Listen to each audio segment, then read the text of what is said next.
So we have a continuous dripping of that stress hormone into the body. It's just dripping all the time, getting us ready to run or fight or flight at any moment at the drop of a hat. We're ready to go because we're on guard.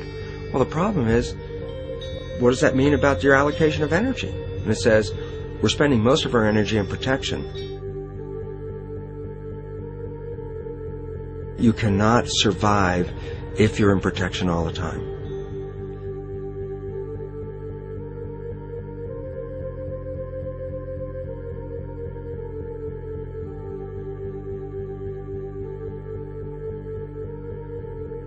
And if the parasite can control the nature of the fear, it can then create a fear among us that only it can defend us against.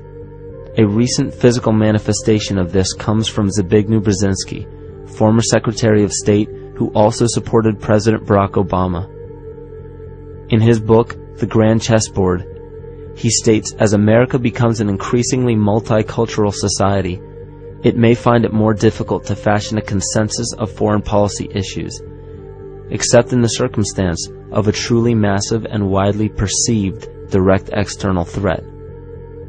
Even the Reichsfuhrer of the Nazi Party, Hermann Göring, sums up this game of supply and demand perfectly when he stated, "The people can always be brought to the bidding of the leaders."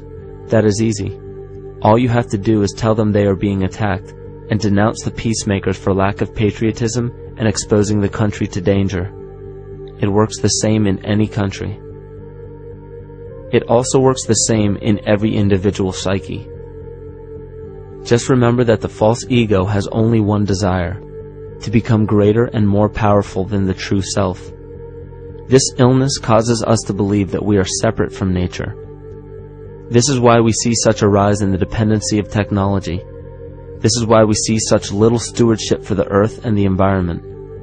And this is why we see bigotry, racism, sexism, and every other form of discrimination possible that leads to crime, violence, wars, and eventually, the global destruction of the organism. This endless state of fear, confusion, and segregation our world seems to live in is a symptom of the false ego creating a false threat.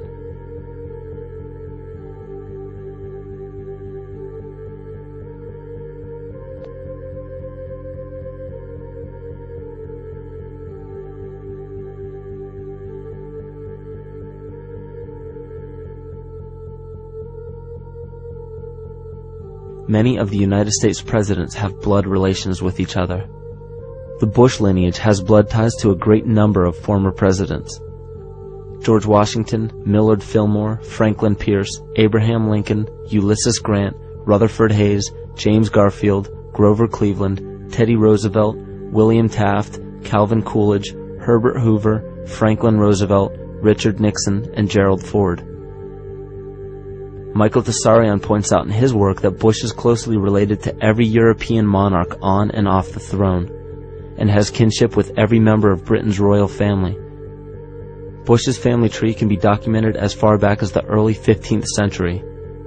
He has a direct descent from Henry III and from Henry VIII's sister Mary Tudor. He is also descended from Charles II of England. And we also find that George W. Bush is a direct descendant of Godfrey de Bouillon. Godfrey was the first king of Jerusalem after he recaptured it from the Saracens, which was the name for the Islamic faith during the Middle Ages. It is interesting to note that the current occupation of the United States in the Middle East was re-established by the same family, George Bush Sr. in 1991, and again by George Bush Jr. in 2003. George Bush Jr. is then found to be a cousin to both opposing candidates of his 2 terms in office, Al Gore and John Kerry. Democratic President Barack Obama also has blood ties with George W. Bush, as well as Gerald Ford, Lyndon Johnson, Harry Truman, James Madison, and the British Prime Minister Sir Winston Churchill. On the opposing side of the 2008 presidential ballot, John McCain is descended from Robert the Bruce, King William I of Scotland, and also Godfrey de Bouillon. Probably one of the most interesting facets of the bloodline relations is the fact that the whole British royal family has descent from the Muslim prophet Muhammad through the Arab kings of Seville. This bloodline was passed through the kings of Portugal, Castile, and eventually down to King Edward IV. And this is a very, very different story from what you hear the media pumping out every day, being this idea of lineal superiority. It's completely debunked according to the foremost authority of aristocratic lineage, Burke's peerage. And this just goes to show that there's the true story, and then there's the manufactured illusion, the front that's given to the public.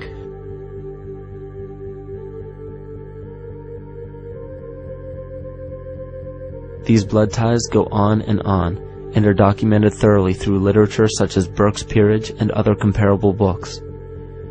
The point of all of this is that we find not just the same people, but the same intent within the people who have held high positions of monarchy, dynasty, aristocracy, and democracy in the past and present, and they are all related by a physical and symbolic link. This bloodline carries the symbol of our illness.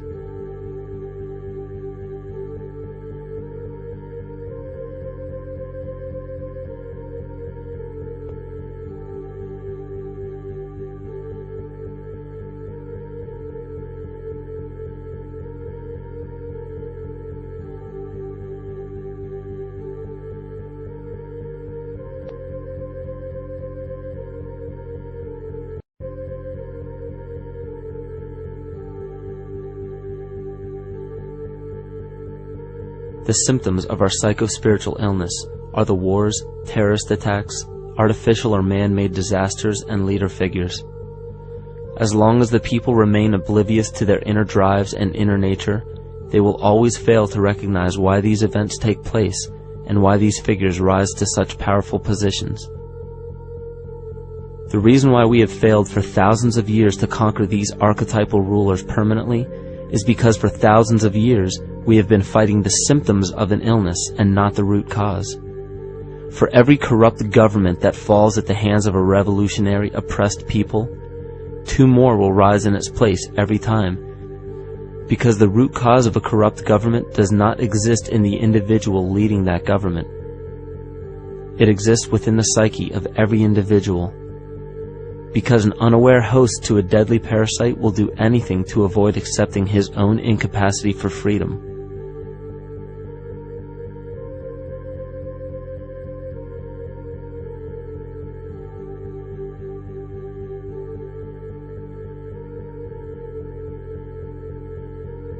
We are so bereft of sanity in this world that those few who simply stop projecting onto others and begin facing their own demons are seen as neurotic. An article written in the 1950s states that studies showed that individuals who had been isolated from their familiar social and cultural environment became neurotic. This shows that when those individuals had no object to identify their darker emotions with, they began to see these things in themselves, that which they refused to recognize before, and were unaware of why they appeared and how to cope. Facing our true inner self is virtually unknown in our world today. This is why no matter how many civilizations rise and fall, it is our collective consciousness that creates our governing apparatus, not individual people.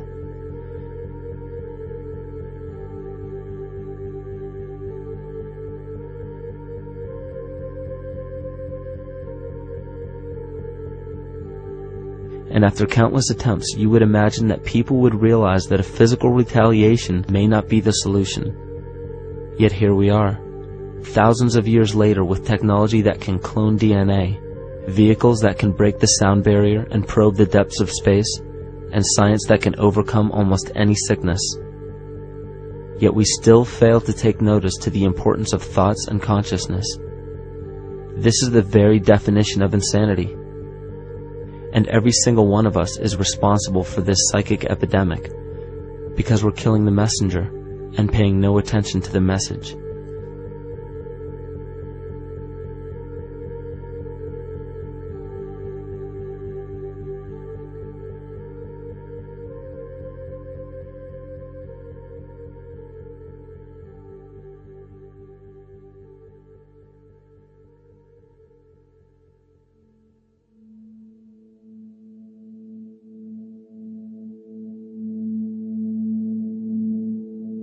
During the 1990s, 3 Nobel laureates in medicine, advanced research that reveal the primary function of DNA lies not in protein synthesis, as widely believed for the past century, but in electromagnetic energy reception and transmission. Less than 3% of DNA's function involves protein manufacture. More than 90% functions in the realm of bioacoustic and bioelectric signaling. So why is it important to know that DNA functions in bioelectric signaling?